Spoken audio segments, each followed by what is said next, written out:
And welcome back, rugby fans. Guess what? It's Thursday night, Friday if you're watching on TRN. But we're back. It's a rant episode. Ty's on here. You got the big guy Scott Ferrara hosting. I know Rob loves it because I can't win. And you look hot. I'm just saying. Thanks. I'm dying right now. It's like 98 degrees, not Nick Lachey style up in New York here right now. 100% humidity. You guys know how I do. But yeah, Rob's happy. I'm not actually part of the rugby rant this time. So that means I can't win. So Rob can try and build up and catch me at some point. But anyway, I'm the big guy, Scott Ferrara. That's Rob the Hammer Hammerschmidt. And with us, we have two guest ranters. The first guy, you know him as Bressette, the Jet, Derek Bressette from the Rouge Rugby podcast. Derek, how you doing? Oh, man, doing pretty good. I mean, aside from the game that we're about to talk about, I've been doing pretty good. It was a pretty good weekend. But, I'm sorry, I didn't bring any advanced scientific polls to you guys this week, though. So, I'm glad Doug got that covered last week, but I don't got any of the scientific research for you. I was going to ask you, did Nielsen do those with ABC News? Who was running your? Yeah, exactly. Was all of them, actually, all of them. Polls? But the Canadian ones, ones, not ABC and stuff. Oh man, I love Derek and I love our buddy Doug when he comes on. The Canadian contingent of our ranters and fans are one of the best.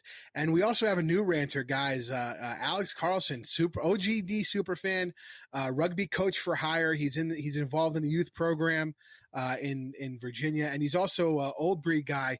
Which, if you guys know, our buddy Mike Parazzini is also an Old Breed player. Alex, welcome to the show. Hey, thanks a lot, guys. I really appreciate it. Huge fan. I sit among giants tonight, and with Mike Parazzini being on here before this, the Grand Poobah. Like, I know tonight, like, the chats are going to be going back and forth because the boss man's here tonight. So, like, we're gonna up the ante on the old breed chat later on. So, thanks a lot, guys, for having me. I love it. I love shit talking. You guys know this. And for those viewers who have not watched our show before, this is the Rugby Rant. We give each of our ranters 2 minutes to rant about a topic. And generally we have the audience pick it. This week, these two topics were kind of natural to us. And if you go past your 2 minutes or you kind of, there's some foul play deemed by me, the referee. Do you know what you get, Rob? I think it's called the cheese. The cheese, baby. You get that first yellow card. In the second round, if you get a second yellow card, obviously that's a red card infringement. You are done. We take you off the screen. If you get the red card up, exactly. If you get a red card up front, I don't know if you'll be asked back. Luckily, none of our guys have ever gotten a red card up front, although maybe I should have gotten a red card every so often. I know Rob is a proponent of working the referee when I'm a ranter. Anyway, before we hit the referee. Yeah. My word. Oh my goodness! I mean, I'm surprised you didn't play scrum half in your younger days. By the way, you try to work the ref, asking for leniency before you committed an infraction. I'm smart, Rob. Sir, can I punch this guy across from me? He's really giving me the business at the back of the scrum. Well, it's unlike Paul Mullen, who just slaps and then asks. I ask for forgiveness and then slap. I've learned from the best. I've seen Paul Mullen do it. I know you got to do it the other way. Anyway, let's talk about canibrands.com. Help us keep the lights on. Visit canibrands.com. They have 4 sectors of CBD products. They have the Can I Sleep, the Can I Boost, the Can I Mend, and the Can I Fresh. Now, what I like the Can I Fresh and the Can I Mend. I really use those those products. The Can I Mend bulb, I can't tell you, bomb. I can't tell you more about it. I'm on my feet a lot, flat feet, flat shoes, wearing my dress shoes, going to work. After Friday, I put in 50 to 60 hours working. My feet are freaking killing me. I come home, I put on that Can I Mend balm, and honestly, I wake up the next morning and my feet are like, man, let's go. Let's get ready to hit another day. And the other thing I really love is the Can I Sleep, and it comes in these little canisters here, and just 8 sprays of these in your mouth gets you right to sleep. I've talked about it week in and week out. We do the show. Sometimes I'm up till 1 or 2 in the morning doing the show, depending on the guests and people we have, and it's tough. I'm amped up from doing the show. I had been up since 5 the previous morning, so I need some help going to sleep. And Can I Sleep is something that I really use, and it really does help me out. THC free, which is important to me. This country is going through a huge opioid epidemic, and we really need things like CBD that don't have those chemicals that you can't get chemically dependent on to help you. So if you go to canibrands.com and use the code RANT25, you'll get 25% off your entire order. I'm talking if you order $1,000, you're getting $250 off. If you're ordering, $100, you're getting 25 off. Use the code RANT25 for 25% off your entire purchase. And if you spend more than $49, it's shipped free within the continental United States. So guys, go check out Can-I Brands. Use the code RANT25 for 25% off your entire purchase. Now, let's get to the first topic at hand. Like I said before, we kind of had two topics naturally come up.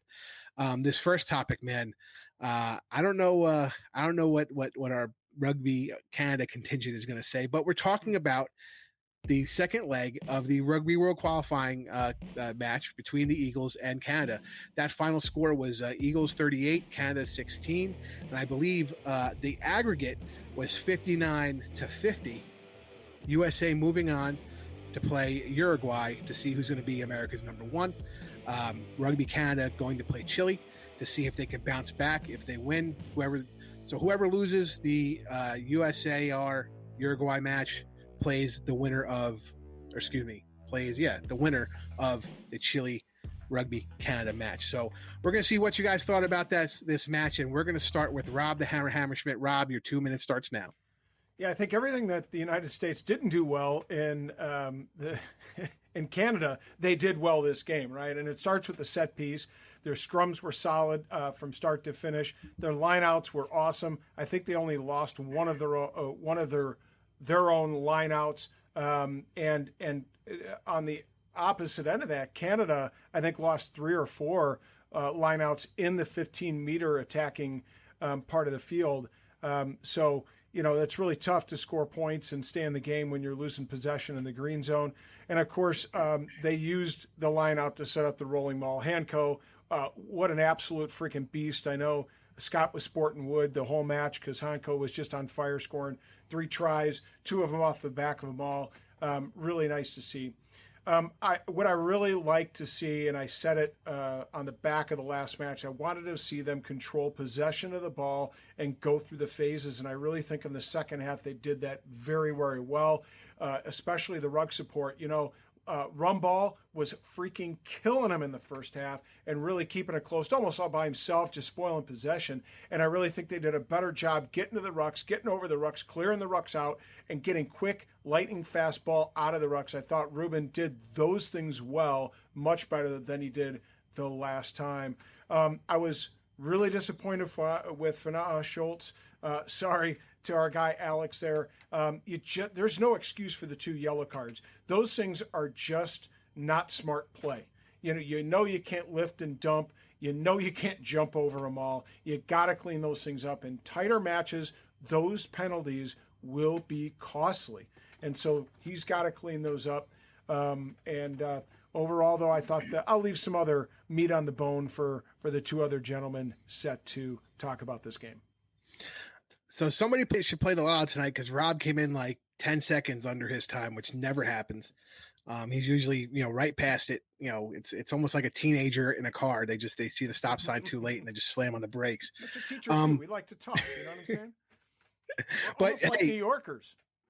What are you trying to say, bro? What are you trying to say? You know what I'm saying. I'm saying you talk way too much too, except you ask for forgiveness instead of, Because I'm smart. It's just we're New Yorkers are smarter and we talk a lot. Anyway, let's go back to some of your points there. You're right. They seem to get the line out straightened out on their end, and they're poaching a lot of the balls in the line out. Nick Savetta and Nate Brinkley, both of them had a bunch of poaches on the line outs and coming down to do their own mauls.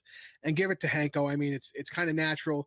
It's the offense Rooney runs as well. So having those guys running that same type of offense to get the rolling maul, Fanana Schultz, same thing. He's on that OGDC team that runs that rolling maul off the lineout. So there's a lot of MLL crossover just on that particular play. So you see why USA Eagles like to do it and the success in them doing it. Obviously, Hanko getting the hat trick. But you're right. I think Ruben Nahas was kicking darts. He definitely stepped up his play from the previous matches. And I don't know if that was just knowing that, he had AJ McGinty at 10 to be a little more dynamic than Will McGee, or, he just got right. Sometimes I feel like the Haas's travel kind of screws him up a little bit, and he has to cycle through that a little slower than other people. But let me, like you said, let me keep some meat on the bone there, and let's talk to our Rugby Canada contingent. Derek, your 2 minutes starts now, bro. Well, I think I can just start by echoing the same thing that Rob said. It's like everything that Canada did well in the previous game did not happen in this game. So it's pretty much the exact opposite there. I think, Rob, you mentioned the missed lineouts. The lineout in the second half, regardless of where it was on the field, you mentioned within 15 meters, wherever it was on the field, it was atrocious. It was terrible. I think too, like there was just, they never had the ball, and when they did, they just box kicked it away. There wasn't any real like attack. There was no real attacking pressure at all. It was just, it felt like every time, you mentioned Lucas Rumball was killing it in the first half, and all those turnovers, they just kind of amounted to nothing. But anytime they seemed to get possession during the game, whether it was like because the USA kicked it to them or however they got it, it was just a box kick straight back almost immediately on the first phase. To me, I think that was kind of the combination of the three things that are the most frustrating about this game was, just, as Lucas Rumball said in his post-match interview, just the constant individual errors, knock-ons, bad passes, guys offside, things like that. The lineouts, and then just complete lack of any meaningful possession at any point in the game. I think the most frustrating part of the game was the Ruben de Haas try. Rob, that was the one lineout that the USA did lose that started that play. Savetta dropped the ball and it landed on the Canadian side for Thomas to pick up. Rumball had a good run, about 15 meters or so. The first phase, Brody comes to the ruck, box kicks it up. It's the best kick chase Canada got all game. Coates grabs it, puts it down, and Brody just box kicks it right away again. And Ruben de Haas has to be thinking, it's like, oh, they're going to box kick because this is all they've been doing this whole game. So he jumps on it, right? And I don't know, just overall kind of a bit of a frustrating night, especially considering how well the St. John's match went. Yeah, no, listen, I know it's frustrating in talking to our buddy and your buddy Doug Wilkie about it. I'm lucky enough to talk to Doug about these matches and get a Canadian perspective, like as it's happening. And you're right, he was just very sad about individual effort. And that's the game of rugby, unfortunately. I think you're right. One of the things Canada didn't do that they were doing in the St. John's game was great counterattacks off Ruben de Haas's box kicks, going up, getting like 10 meters and then setting up their own play and not necessarily box kicking it right away. Maybe they were setting up for something or they'd run it with the forwards. They were a little more dynamic in their play choice. I don't know what changed. Obviously not being in the locker room, but I think you summed it up perfectly with the Haas's try where they were box kicking so much that they telegraphed it, especially on that particular one. Cause I guess, he just didn't think he had enough support to get it down. And, and de Haas charges it down and scores an amazing try. So yeah, it's disappointing, but like I said previously, Rugby Canada has a chance. So they just got to, do their business against Chile and then keep it up against whoever their next opponent is. But yeah, great points. I love it. It's very good dissection of what's going on on a really good Rugby Canada team that just didn't produce. So now we're moving on to the last but not least, this ranter, our buddy, our OGDC superfan, Alex Carlson. Your 2 minutes starts now. No pressure. So first off, the obligatory hats off to Chicken and Jamma for making the lineup. That's from all the OG fans. We love those guys. And, I think, we were talking about some of the different chats that are out there. And, I don't think there's anybody more disappointed in the penalties than Jamma. And I completely agree with Rob, the fact that like that discipline is going to be key, but we got through, step for the Eagles, they got through step A, which is winning the match on Saturday, right? We can't get to B. We can't worry about what's going to happen next. And hats off to the Eagles for pulling out because Gary Gold got filleted. I'm sure you guys follow a whole heck of a lot more chats than I do. And he was getting filleted because everyone seemed like it was the same old spiel on the internet. Hey, we got to try better, take it one day at a time. Your classic sports cliches. And, you guys mentioned Hanko was on fire. I thought Christian Dyer was hot as well. Joe Taifete in that front row, Taifete showing his versatility, being able to move over and play prop. I thought that was huge. And I think the biggest part of it was they knew that their backs were against the wall, and they rose to that level. And I think a big part of that, and being a forward, I can't believe I'm going to do this. I'm going to get filleted over this by my my brothers in the pack. But I thought AJ McGinty, there's a reason why that man's the captain, and a captain and leaders rise to the top when they're stuck in adverse conditions. He came out, he accepted responsibility for what he didn't do in the first match, and he came out and he led the Eagles proudly on the pitch.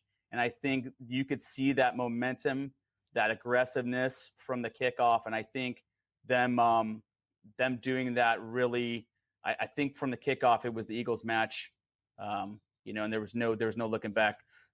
Sorry, Derek, on that one. No, you are correct. I'm not going to. That was a wire to wire. I guess the point where Canada was technically leading, but that was pretty much wire to wire. You can say that. It's fine. Yeah. No, I think I definitely think you're right. I think AJ McGinty, his second match, definitely better. And just again, I still kind of question Gary Gold putting him in last match with all of the issues he had. Me and Rob, I think we're in agreement on that one. Rob, how do you think McGinty did? I think he did well. I thought his tactical kicking, when there was some broken play and he saw space and opportunity behind Rugby Canada's backs, he kicked it right in that space and really made them play the ball under pressure. We made use of the 50-22 rule. Canada, I think, actually scored some points off of it themselves and early on in the match, but we made use of it twice. And I think there was a 5-meter 5-meter kick, so taking advantage of some of the new rule applications. Actually were turned over into points in some cases. But I think his ability just to control the game, both with his ball in hand and with his feet, was solid. One of the things I thought Team Canada could have done is bring in Kyle Bailey and Eric Howard in at about the same time and benefit from perhaps their communication skills, having played together at Danola Gold, to get that line out right, perhaps to develop some rhythm, get that line out right. Might have been a good tactical substitution. But it's hard under the kind of pressure that was created with the turnover of points for the United States. I mean, I think now, the other question is probably, I'm gonna ask this another follow-up question to Rob. Fagan Schultz out, who are we gonna see step up? Well, it's interesting that I'd like to see, of course, because my heart is made of gold at the moment. I'd like to see Andrew Guerra get a start, and perhaps in with Hanco at the 6 and him at the 7. But I got to tell you, there's something that excites me about Ben Benasso. I'd really like to see him get a bit of time. And look, is there an opportunity to play some of those younger guys in the next game? I mean, the United States has demonstrated that they, and I won't give away too much, but they've demonstrated they can put up some points against some of the South American counterparts. So we might see some new blood in there and give some of the old guard a little bit of a rest. Yeah, no, I mean, I'm hoping Ben Benasso gets his start, but, I got to be honest, they've been going with Andrew Guerra. I don't know if he had a better camp. I haven't heard any injury concerns with Ben Benasso, although I have been, asking some questions and haven't gotten any answers back. So to me, it's just, I'm wondering, maybe he's a little nicked up. I don't really know. Derek, what does Canada need to do against Chile? Obviously, besides beat them, what is the biggest change they can make going into that match? Going into that, I think Chile's a good team. They've, obviously, I think the last time they played, Canada won like 56-0 or something to that effect, right, at the ARC. But I think they got the SLAR to come in. They had the Chilean team in that was a playoff team. Like, they've gotten a lot better in just the past 2 years. Things that Canada does really well, I think, are the things like Rob mentioned. They're especially with guys like Rumble, they're unreal at the breakdown. Like, even in this game, I don't think the States were better at the breakdown in this game over the whole course of the entire game. Like, they definitely had moments and stuff, but Rumble, and even Bailey and Rumble were able to get through the line-out maul a couple times too, as you mentioned, right? So I think they're really good at doing that. They proved that they're pretty good at doing that even against England. They held their own in a lot of cases. So I think they definitely have to do that well. I think the one thing, if you talk to like Canadian rugby fans, the line out needs to get fixed. It was really good against the United States in St. John's, but then it just seemed like it kind of reverted back to its old ways a little bit this week. Like you said, I think the game against St. John's kind of also showed is like Canada does play bet. Like if they use a bit of a more expansive attack, like they can like open up opportunities and stuff. There was a play, and I think it's like around the 70th minute, just before Higgins had replaced Brody at this point in time. And it was kind of a weird play. There was like a botched line out, but Canada maintained possession of it. And they ran a couple phases and then worked the ball through the hands of the back line. And if it wasn't for a forward pass from Howard to Lloyd, it was a try. Yeah. Like it took them like 3 phases to open up the U.S. defense on the outside. And, you know, they were able to do that in the game against St. John's, but they never got an opportunity or never tried it in this one. So I think going into Chile, it's like I guess I would just like to see like the confidence to hold on to the ball a little bit more and not just immediately let's play for some territory and let's get that box kick. But if you are going to do that box kick too, like what it was in St. John's, the kick chase has to be on point, right? Because any box kick is only as good as that kick chase. It was there in St. John's. It wasn't there in Colorado. And that kind of also helped why like they couldn't really get an attack going. And I'd like to add, I'd like to see Rugby Canada, they do good things in transition and try to put a little bit more emphasis on transition rugby, because I think they're dangerous in transition. That play you mentioned was a great example of it. And one of the other things I'd like to see them do is, and they showed it in St. John's, was set up that 1-3-3-1 structure where they have a line of forwards and a line of backs. And when they keep the ball in hand, they really can maintain possession and frustrate the opposition. I think if they do that, they can have a lot of success. I was gonna say I agree, because that's what they did in the last 5 minutes of the game. Yeah. Right. Like it's exactly what they did. And like you look the last 5 minutes, it was like Jones had a nice like crash ball run. Rumball had a good run. They get the ball to Vicky Lonnie, who I know he's young and, you know, still plenty to develop there, but I think he's like, dynamic. Yeah, he is. He's a really good ball carrier, and like if he gets a chance to offload, he's really good at that too. And yeah, I think that was the biggest thing. Like from this game, it just looked like there's like a lack of confidence with the ball in hand. But it's like they've shown even in small moments in this game, like this, like if they keep it, like they can do some damage with it. They just gotta like have the. I guess I don't know. Maybe it's just like have the confidence to do it.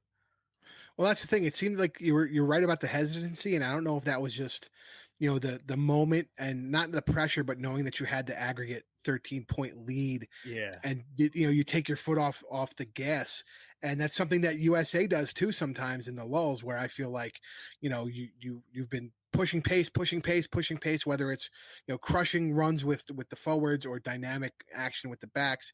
And then you go with a box kick that just kind of kills your momentum. And yeah, you gain the territory, but you lost, you're losing possession. So I can see it. It's very similar in both teams when you have that.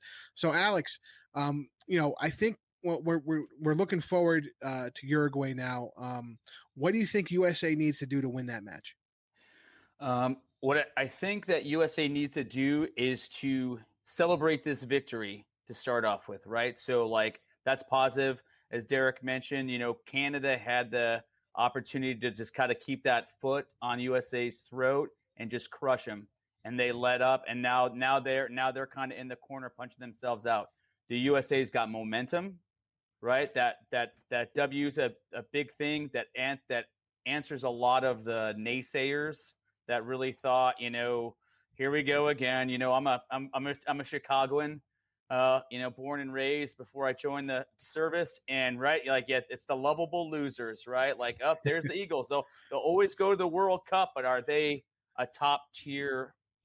And you know, to me, yes, they are, right? Like you've got to believe if you don't start with that belief. So I think that's number two. The first thing is they celebrate this victory because like it's important for that team cohesion as we build up to 2023. The second one is to maintain that momentum. Looking back will only give you a sore neck, and so I think, you know, you lose Jameson Fernandez-Schultz. You guys mentioned like some great opportunities. Do you give the start to? I think those are both great choices, but I think it's hammering on some of the stuff that Rob already hit and everybody else kind of went around the horn, is like that discipline, those little micro things are what's going to be the difference between taking it to Uruguay and just, focusing on the run up to 2023, or are they going to be, looking for was it October 9th, just like they were against this match on September 11th versus Canada, going like, all right, boys, here we go again. Gary Gold, right, will be back online, kind of having to repeat the same thing. The fans, because, we can be fair weather at times, whether deservedly or not. And, we'll be calling for people's heads and, grabbing all kinds of overseas jerseys. But I mean, I think if they celebrate this win, focus on that momentum, and then prioritize how they can correct those disciplinary mistakes, I think that's what puts the USA over the top to beat Uruguay. And I'd like to jump in. Here's what I'd like to see the U.S. do in their attack. Bryce Campbell can really suck in defenders, right? So I'd like to see them work Bryce Campbell a bit more and work on bringing in Christian Dyer, Marcel Brockie, Ryan James when he's fit at angles either inside or outside of him, right? And make the ball available. Work on Bryce getting that ball out and getting it available in contact, because he's drawing defenders in. But what are we doing to create that, hard strike at the soft edges of the defensive back line? Yeah, and I think you're right. I think we have to, if we can get that going, we don't always have to work on or rely on our pack to even score offensively. And that brings up my last question to Derek. It seems as though maybe if you have your European contingent, your pack is a little better. Am I wrong about that? Yeah. I mean, it's better, but I mean, if they're not in the game, you got to figure out how to win games without them, right? So there's no sense in worrying about the guys that aren't there. You got to find a way to win with the guys that are there. Well, so then my next question is, you think those guys are going to be there for this particular, or you think they're going to get released? Oh man. I hope they come.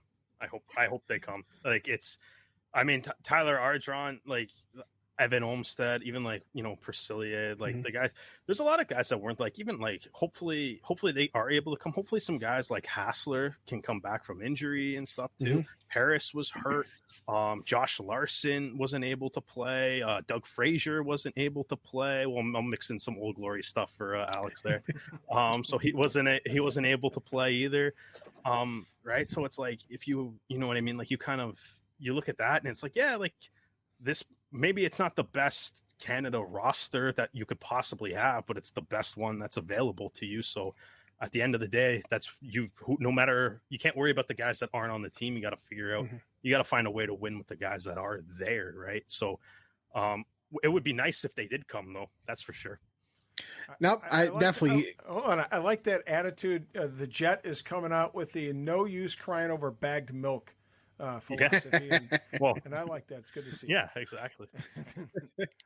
Now, before we get on, because I'm going to ask all these guys what they think the outcomes of the games are going to be, and who's going to be America's 1 and 2. But before we do that, we're going to hear a word from our sponsors. I'd like to take a moment to thank one of our very important partners, Tighthead Brewing Company. It's Chicago's premier location to watch rugby and enjoy quality ales and lagers for all seasons. And one of the things I'd like to celebrate is, as of the recording today, Brewster and the Tighthead Brewing has reached a milestone. Yes, it is 10 years in the business of making quality ales and lagers for all seasons. Tighthead Brewing Company is located in Mundelein, Illinois, in the heart of Lake County. Owner Brewster and the Tighthead staff will ensure you're kept well hydrated so you don't miss a single scrum. Tighthead's tap room is like the familiar rugby clubhouse in which friends and teammates can meet, socialize, and enjoy the wide variety of brews on tap. And don't forget to go to Tighthead if you're in Chicago to catch some amazing rugby. We're going to continue to have some internationals. We're going to have Women's World Cup coming up. We're going to have Rugby Sevens happening with both the Premier Sevens and the HSBC Sevens. And then October, of course, we have some more qualifiers. We have the United States playing Ireland, the United States playing New Zealand. I mean, Chicago, this is a great time to enjoy some great rugby and great beer. So, hey, Chicago, when you want rugby, Tighthead Brewing Company will satisfy your thirst. Tighthead, it's worth more than a try. And we're back, folks. So the next thing I'm going to ask these guys to round out this topic is I want to know, what are your predictions for USA versus Uruguay, Rugby Canada versus Chile, and who's going to be your America's 1 and 2, how it's going to shake out. So, Rob, let's hear it. Okay, so USA versus Uruguay. The last two results, 42 to I think 13 in favor of the United States and 26-7 in favor of the United States. So there's no doubt I think the United States will beat Uruguay. I'm looking for a score of 39-12. And with Rugby Canada, the last outing was a resounding victory, 56-0. I think Derek talked about that. I think if Canada can get some things right, they can get a close score to that. I think I'm looking at a 43 to I'm going to go with 43-10. Okay. Rugby Canada. I like it. So now down to the Maple Leaf handicapper, Derek Bressette. Yeah, I'm going to go with a bit of less of prediction and just put some positive energy into the air here and go. I mean, in all reality, we all want rugby to grow in North America, and the best way for that to happen is obviously Canada and the United States both participating in the Rugby World Cup. So I'm going to go with, I don't want to see them have to play each other to be like potentially be eliminating one another from the World Cup. So I'm going to say the USA is going to beat Uruguay, and then Canada is going to beat Uruguay. So feel bad for Uruguay, but they can bang it out in the repechage tournament. Hopefully, they got a good squad there too. Yeah, listen, I think that's my sentiment exactly. I want to see USA and Canada in that America's 1 and 2 spot. Again, that helps North American rugby. That I think that's what's going to happen, but who knows? Alex, let's hear it. Yep, 100%. Couldn't agree more. And I think Derek hit the biggest thing that I have in my notes, which is this fusion, this thing that this MLR, as it grows and snowballs and gets bigger. How can you not have that positivity and that positive mental attitude? The USA's got momentum.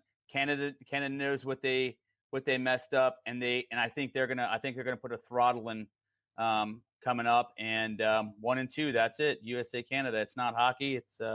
It's rugby. So like we got you for a little bit, but 1 and 2. That's it. USA and Canada. I love it. I think you're right. I think Canada's going to be fired up. I'm hoping that they run the table against Chile and Uruguay. I'm still pissed off about the golden goal in hockey. In the World Championships, women's Canada beat USA in a golden goal, reminiscent of 2016 losing in the Olympics. Canada's women's team has won most of the Olympics. So No. I meant reminiscent of men's, where I think it was Sidney Crosby hit the golden goal in the gold medal game. Yeah, 2010. Yeah. 2010. Wow, man, I got to go back even farther than that. Shoot, I'm old. Anyway, that was the one that was in Vancouver with it's still like the absolute most watched event in Canadian history as far as like TV ratings and everything. Yeah. Oh man, I love it, guys. Like I said, I think Canada's going to come out fired up, and they're going to show the intensity that they need to get in there and win it. And I think I know who won this match. But before I make the selection, let's talk about another one of our friends over at Rugby Coffee. Let's be honest. I was telling you guys about Canine Brands before, and how sometimes have trouble sleeping on the night we record. Every morning I wake up to a freshly brewed cup of crowd favorite from Rugby Coffee. It's delicious. It's my favorite. I know Rob's a jouet guy. He likes the French roast. It has the little rooster on it, which is funny because he hates the rooster and yet he's drinking the coffee. It's weird. I deep down he's a Rooney fan in my opinion, but he likes his coffee. I like my coffee, and that's a good thing about Rugby Coffee. They got coffee for everybody. One of the even better things is, man, they ship and package that stuff quick. I think I told the story a couple episodes ago. We do get a little bit of coffee as a sponsor. I ran out and I bought some and purchased my own with my own money because it's that good. And I feel strongly about this product. It's great coffee. And the best part about it is they help celebrate youth rugby in Canada and in the United States. 10% of their earnings go to youth programs in both, like I said, in Canada and the United States. And it's great to see a company that's, one, putting out good product, and two, helping grow the game one kid at a time. And as you guys know, the Rugby Rant likes to grow the game one fan at a time. So go to rugbycoffee.com right now. Help us keep the lights on by ordering some delicious coffee. I got to be honest. I'm telling you, I wasn't a coffee guy until I started talking to these guys from Rugby Coffee. And Tinnis was like, no. you got to you just try it. And he told me how to do the whole setup and everything. And since then, I've been on the Rugby Coffee train. So please go check out rugbycoffee.com. And love talking about Rugby Coffee, but I think it's time to crown a winner. It's tough, man. It's tough. Rob and Alex had great points. It's easy to talk about a team when they're winning. It's definitely hard to talk great about a team when they're down. So I think Derek, you're winning this Rugby Rant episode. Congratulations. He drove the point home of being optimistic and not being the guy that maybe Alex was talking about, who was just kind of talking shit online and being a Debbie Downer about their team. He's optimistic about what's coming forward. He's optimistic about the way they lost, and he knows what they did wrong. And no, seriously, to come out and be like, it's individual effort. Listen, it is, and they'll get better. Each guy will be better. Yeah. I wouldn't necessarily say it's effort. Effort makes it sound like we're like, no, incorrect. Effort, correct. Yeah, you're right. Let me amend that. Individual mistakes. Individual mistakes. The effort was there. The mistakes the mistakes were made. The effort was there. The mistakes were made. Let me amend that. But I think this is the first Canadian win in a long time. Rob, what do you think? Absolutely, and Canada's been really needing a victory here, not just on the pitch, but also on the Rugby Rant, because as we know, our good friend Doug Wilkie. At least now hold on. He got a ticket listening to the Rugby Rant one time, so at some point we got to we got to celebrate the victories for our Canadian friends when we can. I was gonna say, at least now I can only say it's only been like a week and a half since the last time Canada beat the United States. Listen, Rugby Coffee likes to donate. Yeah, Rugby Coffee likes to donate charitably to youth organizations. The big guy likes to donate charitably to Rugby Canada fans, giving Derek Bressette the win. We need it. We need it. And for our fans out there, you can catch us on TRN every Friday morning, or you can check out our expanded episodes on Facebook the night before if you want a sneak peek to see who won. Follow us on all social media platforms at Rugby Rant Pod. I have fun doing it. I have fun interacting with the fans. If you guys want to be a ranter, contact us. We're always looking for new ranters. No offense to Derek, who's been on the show a couple times, but we always like to hear new experiences and new. Yeah, guys like Alex. Alex is brand new. He's doing great on this episode. I loved it. So guys, please, take a look, send a message, hang out with us on social media, hang out with us on Facebook. We love, pushing this community of rugby fans, North American rugby fans, MLR. Check me out. I'm going to be at the PR7s. So if you guys are going to be in Memphis, take a look for me. We'll hang out. We'll have some beers. We'll take some pictures. It'll be fun. I'm sure they can't miss you. And just another fat joke that he has to talk about props. I mean, it's utterly ridiculous that a man who sniffs butts at lock, who sniffs prop butt at lock his entire life. Maybe the fumes have just gotten to him and he's just off his rocker a little bit. But anyway, I love busting the chops of my buddy the Hammer. Anyway, I'm Scott Farrar, the big guy. That's Rob the Hammer Hammerschmidt. For Derek Bressette and Alex Carlson and our buddy Ty Braga, who couldn't be here, thank you so much for watching, and we'll see you at the next.